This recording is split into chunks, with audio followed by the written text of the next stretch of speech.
Hola, hola, ¿cómo están? Buenas noches, yo soy Mijael Arrioleca, son las 11:01 de la noche. Muchas gracias, Valerie, por el pase y estamos ya aquí en contacto en este día que, si bien ha quedado completamente nublado por la victoria de Perú ante Islandia, ha sido un día bastante movido también en política, pero lo que les vamos a plantear el día de hoy es hablar de estos dos temas que son sin duda los que más nos importan. Vamos a hablar primero de política con los analistas que ya están aquí en la mesa, ahora los voy a presentar, y luego vamos a hablar con dos periodistas deportivos para entender qué está pasando con Perú, que no pierde hace 12 partidos, este invicto que ya es un récord histórico. Hemos empatado al mejor momento histórico de la selección peruana y vamos a festejar y a recapitular nuestros goles aquí en contacto, porque no podemos escaparnos de esta fiebre. Yo soy la generación perdida que nunca ha visto Perú en el Mundial, así que estamos aquí, nos hemos tenido que aguantar las ganas de tomar una chela, vamos a tener que esperar y postergarlas a las 12 de la noche como Cenicienta, pero bueno, se hace lo que se puede. Hoy día nos toca primero hablar de política y después entramos con todos los goles de Perú. ¿Qué tal golazo el de Tapia al comienzo del partido? Pero ya,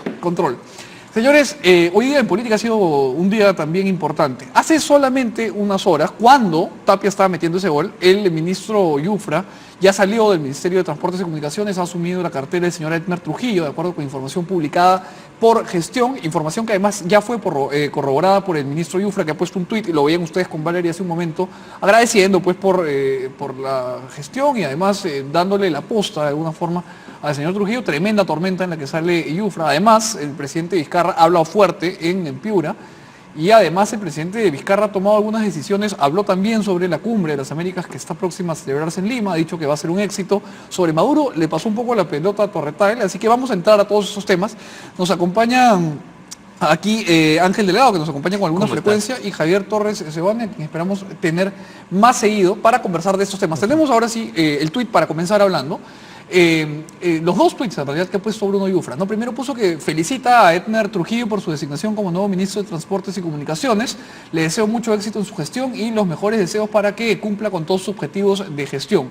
Edmer es un profesional de primer nivel, éxito asegurado. Y luego, un poquito después, ha tuiteado que mañana oficialmente deja el cargo en el Ministerio de Transportes y Comunicaciones y que desea lo mejor para la siguiente gestión, la que queda en excelentes manos. Sin duda, un mensaje pues final de una gestión que ha sido tristemente infame, ¿no? Sobre todo en esta última etapa. ¿Cómo has visto tú, Ángel, el día de hoy, que ha sido complicado? No, sí, bueno, en cuanto a esto, primero llama un poco la atención porque uno podría haber supuesto de que habría que esperar el fin de semana y la elección del gabinete completo. Quizá lo de Yufra era una situación especialmente complicada. Por eso, o sea, la lógica de las cosas natural hubiera sido esperar que pase la Semana Santa, tener el gabinete completo con el presidente del Consejo de Ministros y llevar a cabo ordenadamente el recambio, digamos, a comienzo de la próxima. Sin embargo, debe ser que la situación de Yufra ya está generando algún tipo de dificultad, conflictos, por el proceso judicial que se le va a iniciar y quizás el propio manejo, que se ha preferido hacer una juramentación en privado. Expresa, además. Hoy día, muy rápida, a las 7:05 de la noche, todo el mundo ha sido sorprendido y nos estamos enterando después ya que se ha producido el suceso y que vendría a revelar, digamos, este quiebre, esta distancia que está tomando el presidente Vizcarra de los acontecido en el gobierno anterior de su antecesor Kuczynski. Ahora, Javier, ¿te parece que ha sido un buen reflejo político este de Vizcarra de hacer este cambio tan rápido? Sí, porque hoy día mismo en los medios la Fiscalía anunciaba que Yufra iba a ser investigado, es decir, tú no puedes empezar tu gobierno con un ministro que está involucrado en un escándalo que ha llevado a la caída del presidente de la República. Es decir, ahí me parece que Vizcarra está demostrando una vez más que tiene buenos reflejos, que reacciona rápido y bueno, ya cortó el asunto, ¿no? Porque alguna gente había empezado a comentar también de cómo era posible, que ya empezaban nombramientos en el ministerio, que seguramente alguna gente de confianza de Vizcarra que tiene que ir entrando, y cómo Yufra los estaba nombrando, ¿no? Entonces, me parece que ha hecho bien en el presidente, ¿no? Cortar por los ángulos. Exacto, o sea, porque además, si no estás cargando con un fardo que no te corresponde. No, y además la situación de Yufra es especialmente compleja, ¿no? Porque lo que ha dicho en estos audios, fuera de que evidentemente le toca a la Fiscalía probar cualquier delito, ya es bastante grave, por lo menos en términos éticos, ¿no? Linda, bien... Es muy grave porque él ha sido el puente con el presidente de la República para confirmar y perpetrar lo que es evidentemente el cohecho, el tráfico, la compra de votos, y esto que es un poco construir una mayoría, una votación artificial para bloquear el ejercicio de la vacancia presidencial, cosa que me parece Es ilegítimo, grave, ¿no? Sin duda. Sí, pues claro, y eso descalifica. Pues, Además, mucho se ha dicho, Ángel, no sé si tú compartes esto, Javier, que el señor Yufra podría no haber incurrido en el delito de cohecho, en su caso sería activo, porque no hay una contraprestación económica, pero eso es una interpretación bien limitada del derecho. La contraprestación puede ser una obra, una concesión, un favor político. Con que eso se configure, el delito está configurado, valga la redundancia. Claro, pero eso es un tema pues que ya se va a tener que determinar en los tribunales, ¿no es cierto? O sea, pero lo que yo sí creo es que tú no puedes empezar un nuevo gobierno y dar los mensajes que está dando el presidente Vizcarra y mantener con esa cojera, ¿no? A un ministro que está totalmente cuestionado. Es decir, entonces, como digo, me parece que es una decisión correcta y está nombrando a alguien de su absoluta confianza en el cargo de ministro de Transportes y Comunicaciones, que es una cartera caliente, además, porque está el tema chinchero en agenda. Sin duda, y además el tema de la reconstrucción, que también es importante para Vizcarra, de acuerdo con lo que ha dicho esta misma mañana, ¿no? Ahora mira, volviendo a este punto, yo quiero señalar de que este tipo de ofrecimiento de obras no se parece en nada a la política legítima que tienen los parlamentarios, los pueblos, de exigir que se hagan obras, inversiones en sus localidades. Eso es un manejo político normal y que tiene su propia lógica.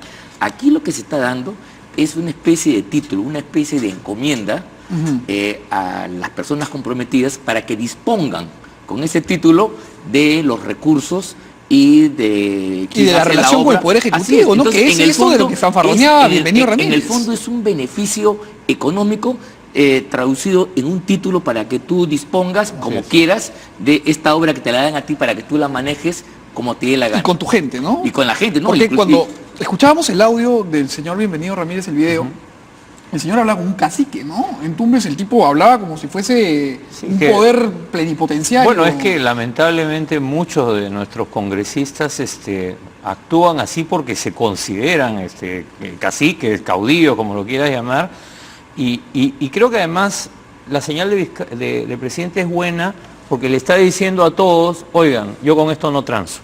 Y eso me parece fundamental, ¿no? Y es un mensaje a los congresistas también.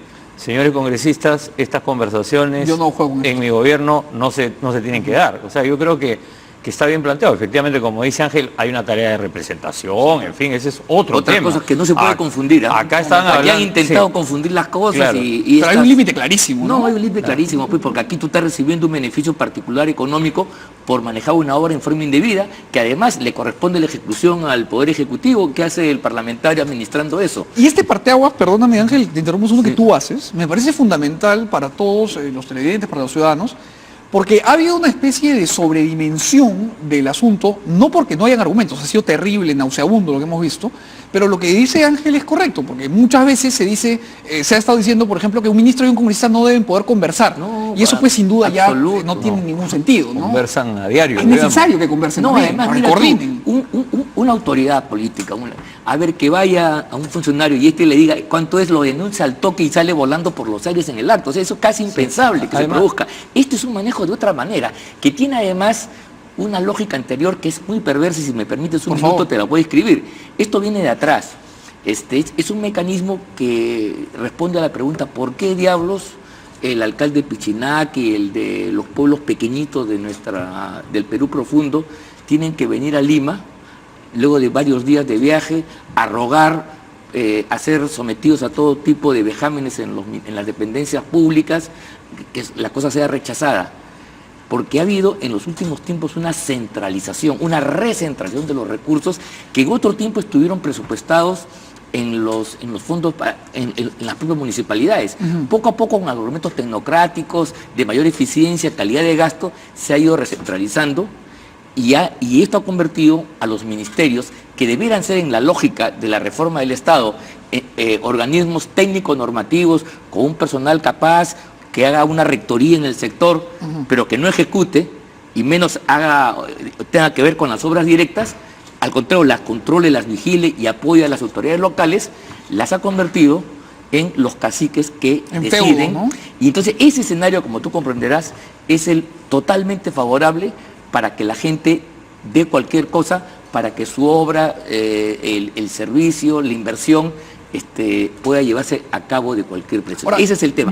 Esa estructura tiene que cambiarse, y yo creo que siendo Vizcarra un actor importante de la descentralización, conjuntamente con Villanueva, si es que se verifica su cargo como primer ministro, creo que deberíamos ahí hacer ver que la descentralización como técnica de administración de la cosa pública, en este caso tiene que garantizar que esos recursos, que no pasan de 1 millón, 2 millones, 3 millones de soles, sean administrados a nivel local y no haya ningún tipo de necesidad de venir a Lima para suplicar que se les asigne.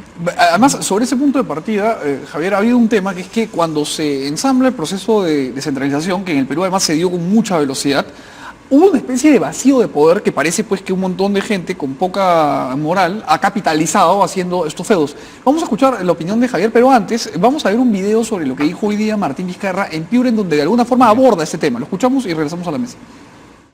Se ha gastado 2.500 millones de soles, quiere decir el 10%. Si seguimos este ritmo, vamos a terminar la reconstrucción en 10 años. Y creo que nosotros no podemos esperar 10 años, tiene que ser más rápido. Al ritmo de ejecución del primer año no vamos a lograr reconstruir de la manera adecuada. Entonces tenemos que dar un incentivo y tenemos que dar algunas medidas, y es ahí donde tiene que ser el trabajo en conjunto.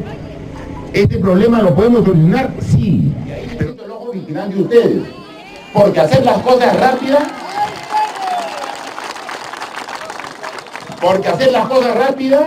a veces se aprovechan y comienzan por hacer rápido, se sobreestiman los costos y se hacen cosas a mucho presupuesto. Hay que hacer las cosas rápidas pero bien, sí se puede hacer. Y para eso necesitamos la vigilancia de la ejecución. Esto lo repite, ¿no? Porque primero lo dice cuando se le aleja el micro y ahora lo repite, que es que parte importante de lo que Vizcarra considera como idóneo es trasladar estas funciones, pero con ojos vigilantes, ¿no? Claro. Que de alguna manera es evitar lo que se ha planteado. Mira, ya recordando el tema de la reforma de la descentralización, que es un tema que claro, con él hemos trabajado mucho, hemos discutido mucho en otros momentos, el gran problema que tuvimos fue cuando en el proceso lo que era la acreditación, que estuvo mal diseñada, simplemente se canceló y el presidente García dijo que se transfiera todo. Y a la par venía la presión sobre los gobiernos regionales y locales porque no gastaban adecuadamente. ¿Te acuerdas la crítica al monumento al dinosaurio, al pato? Este tema en Echarate, que claro, unas piscinas. Claro, pero ¿cuál fue la respuesta? Fue gasten rápido, gasten más, y mira que a César Álvarez, al ex gobernador, que gastó bastante, que gastó todo y se le premiaba y se le reconocía en el Congreso, en los ministerios, por ser el gran ejecutor, ¿no? El gran ejecutor es otra cosa. Claro, y entonces, y pasaba también en otros gobiernos regionales, también en el Callao, ¿no? Ahí había una ejecución del 90 y tantos %, pero lo que vino fue la corrupción. La respuesta, ¿cuál fue? Vamos a recentralizar. Eso no resuelve el problema, porque estamos ahora, digamos, dando la vuelta de nuevo. Y yo espero que gracias a la experiencia que tiene Martín Vizcarra, y si César Villanueva se confirma como primer ministro, es lo que, ¿no? Que parece que es lo más seguro, la experiencia de ambos en la gestión, además gestiones exitosas, va a permitir que se hagan ajustes. Así es. Ajustes a un proceso. O sea, recalibrar este proceso bien intencionado, pero que no haya bien. Descentralizar no es que yo reparto y me olvido. Implica que hay una dirección, es como si tú repartieras los instrumentos a un grupo de músicos y sin partituras. Pues. No, claro, tiene que haber un director de orquesta que haga que los sonidos y los modos distintos de cada uno de ellos produzca una armonía global. Claro, y hay un rol clave en la Contraloría, además que hoy día también el presidente de Estado... Exacto, o sea, ese es un mensaje también, de funciones, ¿no? Lo hizo con el señor Schack. Claro, es una señal importante. Cosa que estaba bloqueada, que iba anteriormente. Así es, ¿no? Además se lo dijeron. El señor, disculpa, Javier, cuando Luis Galarreta le entrega la palabra al presidente, porque primero habla el señor Schack, luego habla el presidente del Congreso y finalmente habla el presidente. Cuando Galarreta pues le pasa la palabra al presidente Vizcarra, dice que le agradece mucho a este nuevo gobierno que está destrabando algo que pues soterradamente golpea a Kuczynski, venía siendo aguantado por el gobierno anterior. Así es, entonces la Contraloría es fundamental en un proceso de descentralización. En el Estado es fundamental, pero si tú descentralizas y la Contraloría no se descentraliza... No te acompaña, ¿no? ¿Qué es lo que pasa? Ocurre lo que hemos tenido, falta de control, falta de vigilancia y corrupción. Y corrupción. Y el otro rol es el de la ciudadanía, porque la ciudadanía lamentablemente se le ha acostumbrado en los últimos años a que tiene que recibir las obras, pero también tiene un rol de vigilancia. O sea, hay un componente de la descentralización que se abandonó, que era todo el tema de la participación ciudadana, y se dijo que no, que eso era malo, que no servía. No, el rol de la gente vigilando las obras es fundamental. Y creo que el mensaje en Piura es clave por eso, porque ¿por qué no ha avanzado el proceso? Porque se creó una instancia, como la Autoridad de la Reconstrucción con Cambios, donde se quiso centralizar todo originalmente bajo la gestión de Pablo de la Flor. Y una colisión con y un choque con los gobiernos regionales y locales. Además. Claro, y entonces creo que esto da buen pie para que la reconstrucción avance y para que además se hagan ajustes en general a toda la dinámica de los gobiernos locales. Chocaba locales. con los propios sectores, ¿ah? Las transferencias no eran fluidas, las diferencias... Entre los propios sectores del Ejecutivo. Claro, y ahí había un primer choque que de la Flor lo va a admitir, y por supuesto un segundo con las regiones, los gobiernos municipales, con los cuales efectivamente hay que tender los puentes adecuados.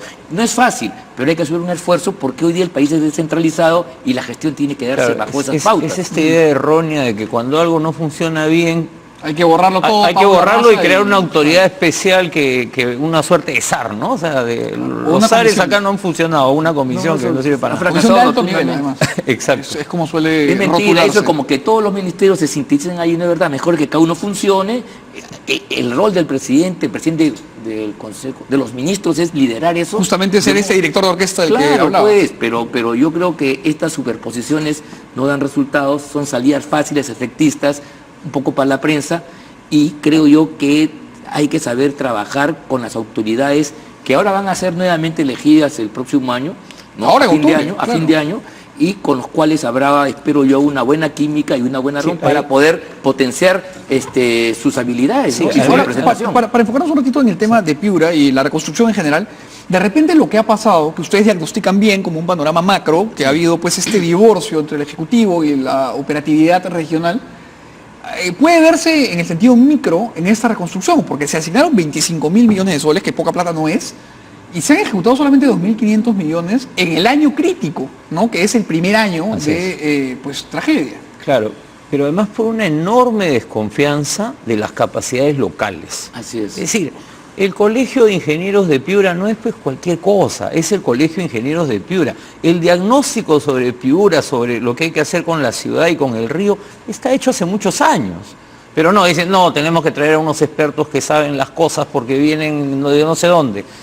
Entonces, ese subestimar capacidades regionales nos lleva a estos entrampamientos y a estos retrasos. Ahora, sí me parece fundamental que se planifique bien lo que van a hacer después de octubre, entre octubre y enero, las transferencias de gestiones, porque vamos a tener nuevos alcaldes y nuevos gobernadores regionales en todo el país, porque no hay reelección. Claro, y entran en funciones el primero de enero. Y el gran riesgo de que se nos paralice la inversión pública, cuando es primer año de gestión, siempre hay un bajón. Sí, hay un retroceso porque hay una curva de aprendizaje. Exacto, entonces hay que establecer los mecanismos, a partir de la experiencia que tiene el propio presidente, para que esto no ocurra, porque ahí sí tendríamos un parón después de un año bastante complicado en términos de inversión. Hemos estado todos medio parados, ¿no? Tanto la inversión pública como la inversión privada. Y ha sido más grave que la inversión pública esté parada en un momento en que la inversión privada estaba parada y ha tenido que ser la inversión pública en el contexto de la reconstrucción. Un rol anticíclico ha podido de poder generar y jalar el carro de la economía. Ha podido ser una locomotora en un momento en que la cosa andaba parada. Y además a mí me parece clave porque es pasar, hay que seguir discutiendo todos los temas judiciales y de corrupción que tenemos, pero hay que encontrar respuestas a los problemas que tienen las regiones, a los problemas que tiene la población. O sea, no solo la reconstrucción, hay otros temas también, transporte que acabamos de mencionar, el tema, mira tú el escándalo que son los accidentes de carretera que afectan a la población de todo el país. Y en buena cuenta lo que creo que la población venía diciendo y que las encuestas han recogido en más de una medición, es que estábamos, porque me incluyo, un poco cansados de este enfrentamiento constante entre los poderes, no porque no sea importante lo que discutían, sino pues que también hay otros temas igual de importantes que pues hay que seguir luchando contra la anemia, hay que la reforma educativa, invertir en educación, en salud. Entonces todos estos temas habían quedado de alguna manera en un segundo plano y parece que Vizcarra los está volviendo a poner adelante. Además no es posible que el debate político, la lucha en democracia, que es una nota que está presente en todos los gobiernos democráticos del mundo, porque la democracia es plural, es enfrentamiento dentro de cauces, pero enfrentamiento al fin y al cabo es dialéctica, como bien dices tú, paraliza el resto. O sea, eso es como saber tocar el piano con los 10 dedos, no con uno solo. Y no porque hay un conflicto yo paralizo el resto. Ahora, eso Ángel, es una ineficiencia absoluta. Que es una ineficiencia que nos ha tenido un estado catatónico. Total. Antes de seguir hablando de este tema, quiero mostrarles a ustedes, a los televidentes, el momento en el que justo antes de promulgar la ley de ampliación de funciones de la Contraloría, el señor Galarreta habla frente al señor Vizcarra y al señor Schack, y de alguna manera, pues, creo que entrega una rama de olivo de una manera simbólica al Poder Ejecutivo, y quizá este es un parteaguas y empezamos una nueva etapa. Vamos a escuchar. Yo recuerdo cuando el Contralor y observaron esta ley, dijo, este es un retroceso contra la lucha contra la corrupción. Bueno, ahora tenemos un presidente que no observa una ley, sino que sí quiere luchar contra la corrupción, y tenemos un parlamento que quiere luchar contra la corrupción. Y entonces estamos aquí justamente porque hay esa similitud de ideas. Y están los gobiernos nacionales, los gobiernos regionales, los gobiernos locales, están las tres instancias para suerte hoy día de nosotros.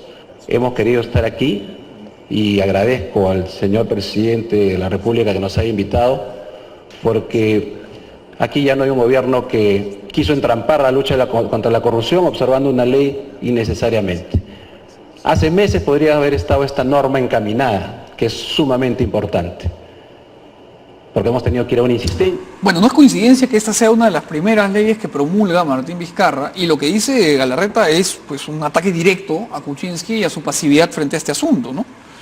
Ahora, políticamente consideramos, Javier, que este es un acto simbólico y que pues pasará a mejor vida, o que es el inicio de una nueva primavera de relaciones. Mira, yo creo que en realidad la rama de olivo le entrega el fujimorismo, en este caso a través del presidente del Congreso, porque ellos necesitan tiempo y oxígeno para resolver sus problemas internos, que son sumamente se ha serios. agravado, además, ¿no? Exacto, o sea, Fuerza Popular está viviendo el momento más crítico de su corta historia política, ¿no? Y entonces, sin duda, no les conviene en este momento pelearse con un presidente que acaba de asumir y que los primeros indicios que da, lo que dice la gente en la calle es que está bien que el presidente haga en vez de estar en la guerrita política. Entonces, yo creo que están aprovechando bien los fujimoristas este momento, porque ellos tienen que resolver... Para reestructurarse por Ahora, dentro. además que ha Sí. sido factura de ellos y de todos los grupos políticos que en el Congreso votaron por la vacancia y consiguieron la renuncia después. Hasta cierto punto, independientemente de su voluntad, de sus calidades o no, que las pueden tener, etcétera, yo creo que hay una lógica instrumental que los lleva a ellos a necesitar, mira lo que digo, a que el gobierno de Vizcarra sea mucho mejor que lo que ha sucedido, porque si Bueno, para porque ellos ya son vicarios de la responsabilidad, pero, ¿no?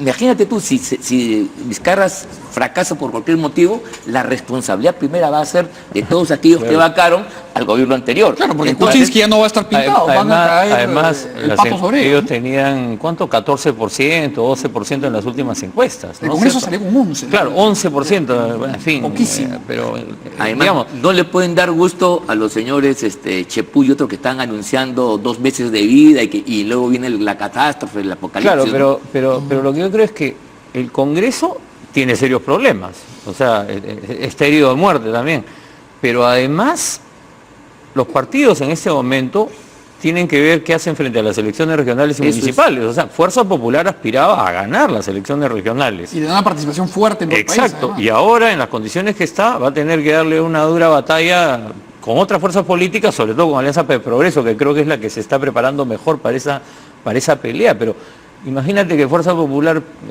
gane pues 2, 3 regiones nomás. ¿Cómo Sería queda? desastroso. ¿No es cierto? Claro. El costo es muy alto. Además sería una especie de preludio que ya vivió el APRA cuando pues, Claro, ganaron, creo que un Exacto, gobierno regional, y además- fue como un anuncio de que venía... Otro tema que se Guayco. viene es en julio la elección de la mesa directiva del Congreso, la nueva mesa directiva. ¿Va a poder Fuerza Popular mantener esa control. mesa directiva? Yo creo que está por verse, Sí. ¿no? Entonces tiene una agenda demasiado compleja como para ponerse a petardear al presidente. Y entonces parte de la fortaleza de Vizcarra es la debilidad del resto de los actores políticos. Todos están debilitados. Y Vizcarra parece como alguien que supo retirarse en un momento cuando una se va a sabia ganar retirada y y ya luego sabe volver. supo guardar silencio, ¿no? Cuando lo presionaron, encabezado por Juan Cheput y Mercedes, lo presionaron muy duramente y él aguantó. Claro, ¿no? ese silencio fue estratégico porque era una forma de acumular de decir cosas sin decirlo. Además, la distancia le permitió ese silencio, no estar en eso- Canadá. y- pues. y la distancia también fue clave, porque él ha vivido la crisis de lejos.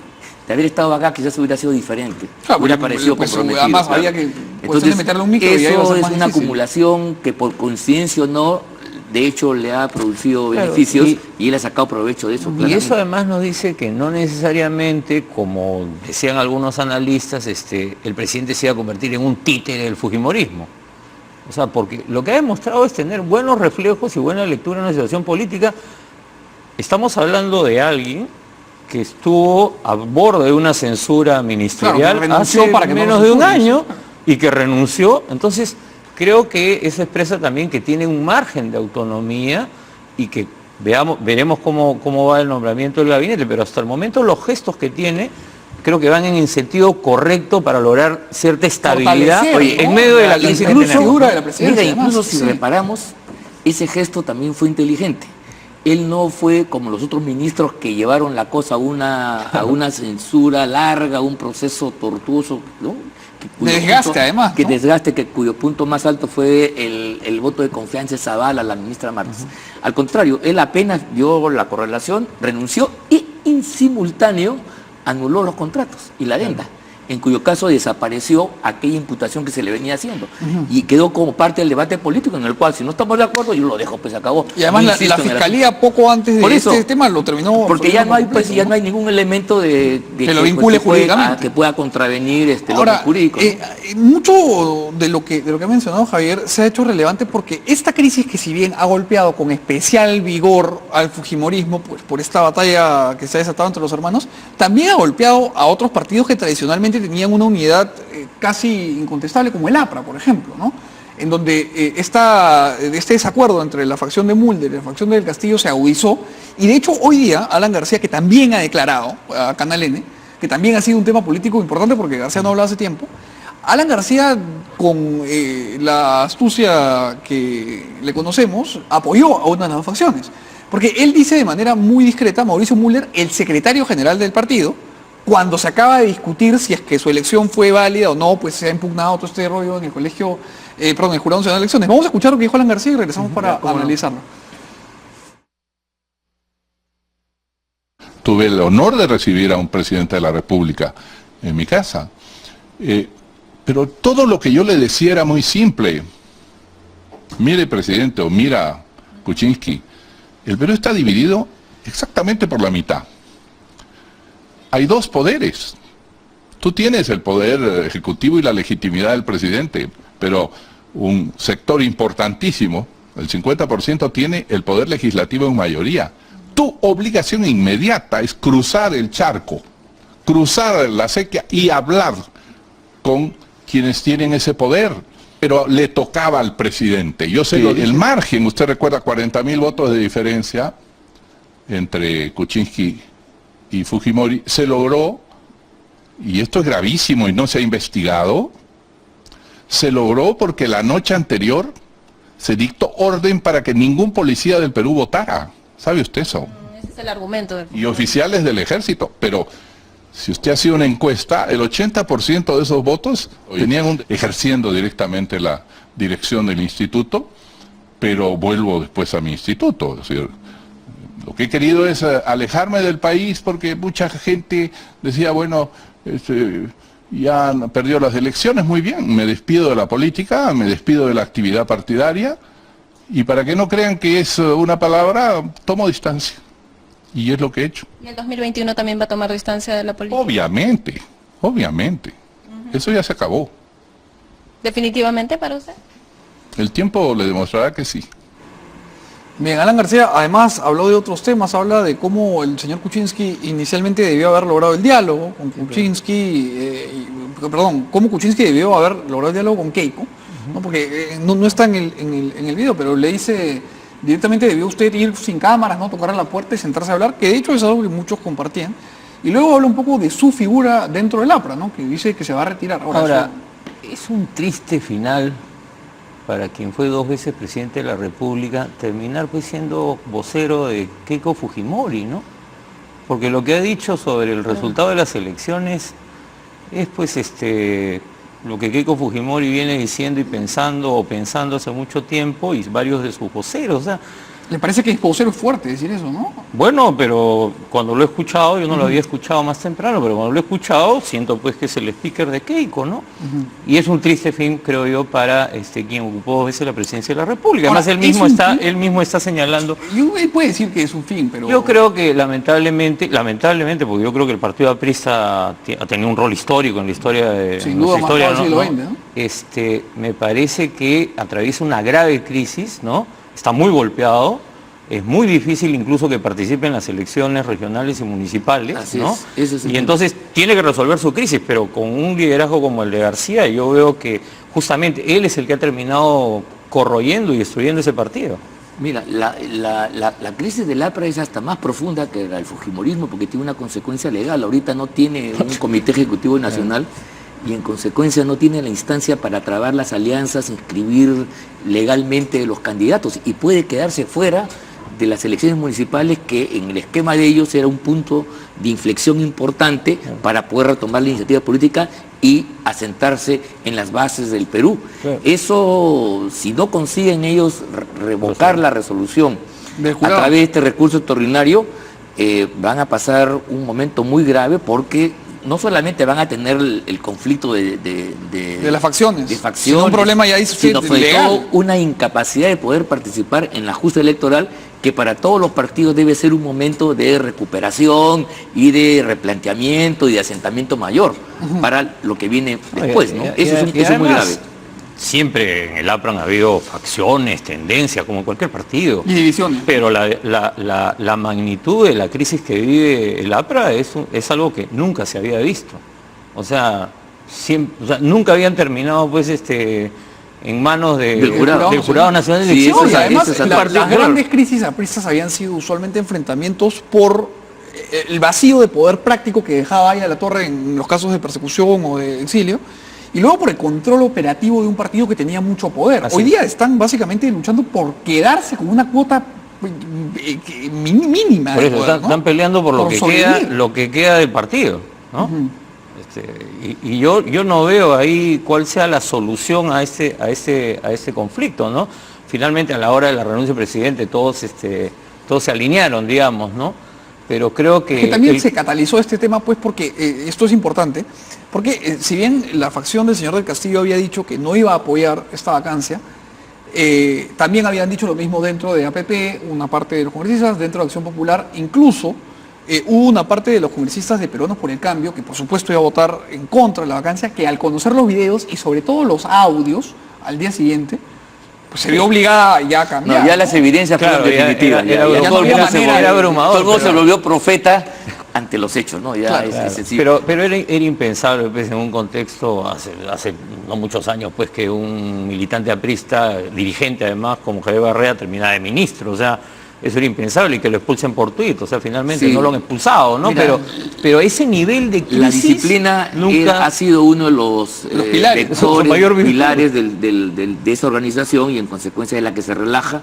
Y repito, ahora no es poca cosa esta decisión del jurado electoral, que a uno la cuestionan mucho, que lo que podría terminar es Mediando la posibilidad de impidiendo participar. que el APRA pueda tener una participación en los próximos comicios municipales, porque ya vienen las fechas para hacer Claro, las el calendario elecciones electoral está internas. corriendo. Está corriendo, y mira, entonces si no tiene una legitimidad, si no hay una directiva, un consejo ejecutivo reconocido, ¿quién va a llevar a cabo ese proceso? Además, algo que ha pasado es ¿No? que, sí, claro, y además algo que ha pasado también es que este enfrentamiento ha llevado al partido a una situación de inmovilización, vamos a decir, política, que ha generado que algunos de sus cuadros terminen participando en la política por fuera, como el caso de Barreda o como el caso del señor Cornejo, ¿no? Que de alguna manera era un cuadro que se perfilaba para la alcaldía de Lima y ahora ha terminado pues siendo candidato o va a ser candidato por una agrupación que nada tiene que ver con el APRA, ¿no? Claro, sin duda, ¿no? Y eso además también se ha dado en otros momentos con otros partidos. O sea, lo particular es que esté pasando con el APRA, digamos, ¿no? Porque la crisis de los partidos es general, ¿no? Y creo que además esta coyuntura política que hemos vivido estaba haciendo estallar a todos los grupos políticos por dentro, ¿no? Y las divisiones existen en todos los grupos y varios van a ir con muy mal pie a las elecciones regionales y municipales, y creo que se le abre el espacio a los movimientos regionales con mucha mayor fuerza. Sobre todo teniendo a un presidente que fue elegido por un movimiento regional y probablemente un primer ministro que también los fue elegido cuales ya por han un salido movimiento victoriosos en otras campañas. Solo que, Sí, claro, como son individuales, no suman, ¿no? Pero claro, Así si es. hacemos un esfuerzo de atracción y los vemos movimientos regionales, son los que ganan la mayoría de las regiones, ¿no? Y municipales. Pero era interesante ver si ahora podía haber una suerte de recuperación de los partidos. Exacto, eso es lo que se preveía hace unos meses. Y eso es lo que aparentemente vamos a estar veremos. Viendo cómo se hace. Pero ahora, vamos a hablar de hoy día. El partido, históricamente, digamos, con mayor unión y disciplina, está resquebrajado, que es el APRA.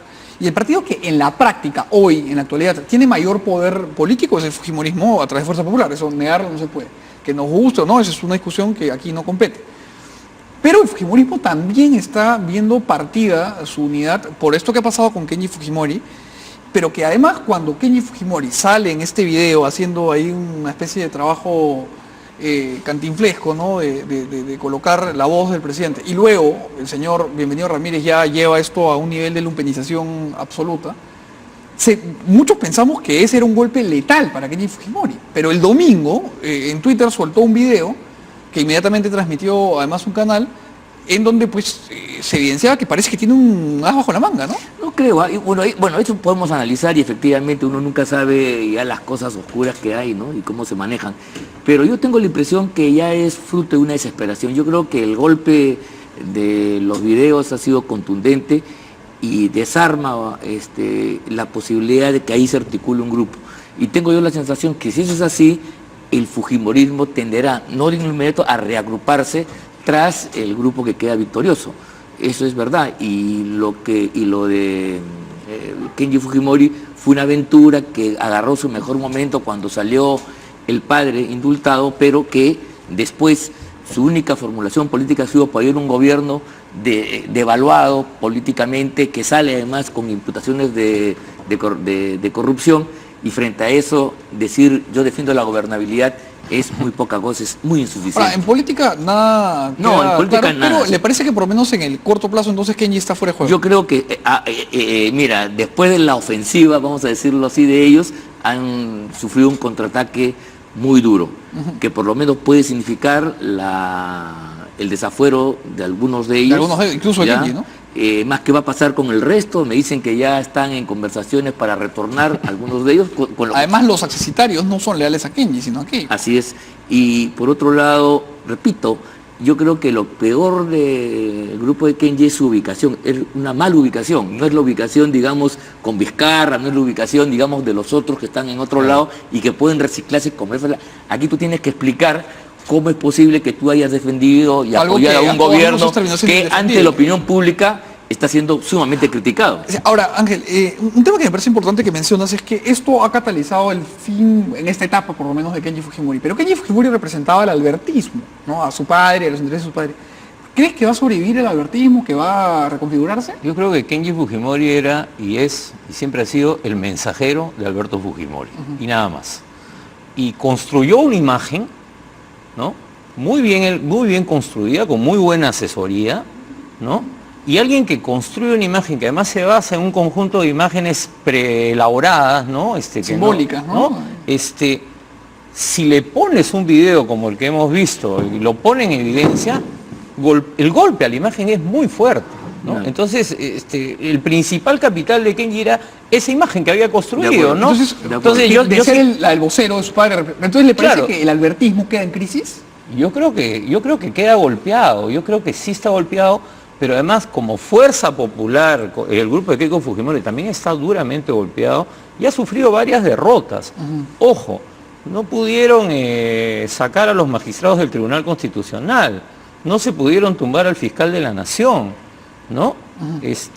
Claro, han logrado que se vaya el presidente, pero no lograron sus objetivos políticos y esos objetivos políticos ya no los van a lograr.